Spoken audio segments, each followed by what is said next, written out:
ఏ గ్రంథము విమర్శించబడనంతగా బైబిల్ గ్రంథం విమర్శకు లోనైంది.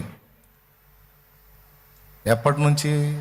అది నిర్మించబడిన దగ్గర నుంచి ఇప్పటిదాకా మానవ జాతి చరిత్రలో ఏ గ్రంథము కూడా విమర్శకు గురిగానంతగా బైబిల్ గ్రంథం విమర్శింపబడింది. అయినా ఇప్పటి వరకు ప్రపంచములో నంబర్ 1లో అత్యధికముగా మనుషుల చేత కొనబడుతున్న పుస్తకం, అమ్మబడుతున్న పుస్తకం బైబిలే ఉంది. నంబర్ 1లో ప్రపంచ ప్రజలలో ఎక్కువ మంది కొంటున్న పుస్తకం, ఎక్కువ చోట్ల అమ్మకాలు జరుపుతున్న పుస్తకం, కొన్ని చోట్ల ఉచితంగా పంచబడుతున్న పుస్తకం, ప్రపంచ చరిత్రలో అప్పటి నుంచి ఇప్పటిదాకా అత్యధికంగా ప్రింట్ వేయబడిన పుస్తకం, ప్రజలకు అందుబాటులోకి వచ్చిన పుస్తకం, ప్రజలు గౌరవించి సన్మానించిన పుస్తకం బైబిల్ గ్రంథం.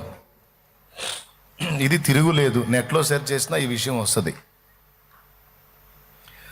అలాగే దైవముగా చెప్పబడిన వాళ్ళలో ఎవరు దూషింపబడనంతగా, విమర్శింపబడనంతగా, ప్రశ్నింపబడనంతగా బైబిల్ గ్రంథములో దేవుడైన యేసు ప్రభు ప్రశ్నింపబడ్డాడు, విమర్శింపబడ్డాడు, దూషింపబడ్డాడు.